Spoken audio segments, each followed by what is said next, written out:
ขัวเป็นสิ่งปลูกสร้างที่เชื่อมโยงแผ่นดินของสองฝั่งแม่น้ำเส้นเดียวกันกับขัวมิตรภาพลาวไทยทั้ง4แห่งที่ได้สร้างสายพัวพันมิตรภาพอันมั่นคงระหว่างสปป.ลาวและประเทศไทยมาเป็นเวลาดนนาน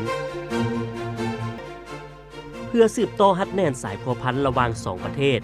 และนำไปสู่ความผาสุกอันยืนยงของประชาชนสองฝั่งแม่น้ำคอง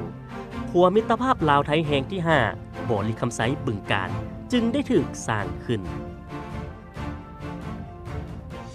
โครงการขัวมิตรภาพลาวไทยแห่งที่5บ่อลิคำไซบึงกาฬมีจุดเริ่มต้นที่ประเทศไทย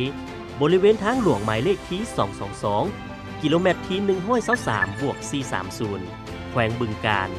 มุ่งหน้าไปสู่ทิศตะวันตกตัดผ่านทางหลวงชนบทของเทศบาลเมืองบึงกาฬทางหลวงชนบทบก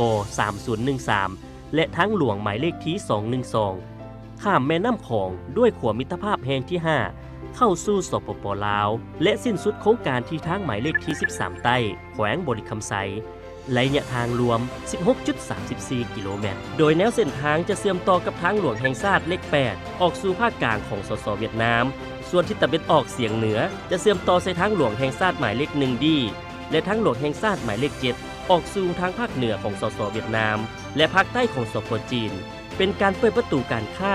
และสุขส่งเสริมการเชื่อมโยงอย่างบ่หยุดยั้งในอนุภาคพื้นลุ่มแม่น้ำคองและในมื้อนี้ก็เป็นมื้อที่สำคัญของสปป.ลาวและราชอาณาจักรไทยในการร่วมกันในพิธีวางศิลาฤกษ์ขัวมิตรภาพลาวไทยแห่งที่5บ่อลิคำไซบึงกาฬเพื่อเป็นขีดหมายแห่งการหัดแน่นสายพัวพันมิตรภาพที่มีมูลเสื่อระหว่าง2ประเทศให้แน่นแฟ้นยิ่งขึ้น